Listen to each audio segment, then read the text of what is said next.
یہ کہ جمعہ کی فرض نماز سے پہلے اور فرض نماز کے بعد کون کون سی نمازیں ہیں، ارشاد فرما دیں۔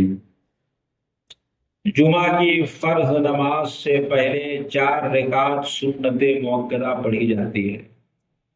بعض لوگ تحیت المسجد کی بھی 2 رکعت پہلے پڑھتے ہیں، اس کے بعد 4 رکعت سنت موقدہ قبل جمعہ ادا کی جاتی ہے۔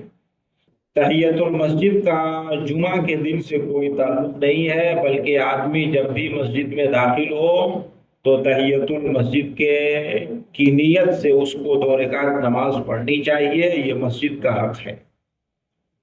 تو 4 رکعت سنت موقدہ یہ جمعہ سے پہلے ہے، اور پھر جمعہ کی فرض 2 رکعت ہے، اس کے بعد 4 رکعت سنت موقدہ بعد جمعہ، اور پھر 2 رکعت سنت کی نیت سے پڑھنا چاہیے۔ اس کے بعد اگر کوئی چاہے تو 2 رکعت نفل پڑھے تو پڑھ سکتا ہے، کوئی حرج کی بات نہیں۔ بے شک، سبحان اللہ۔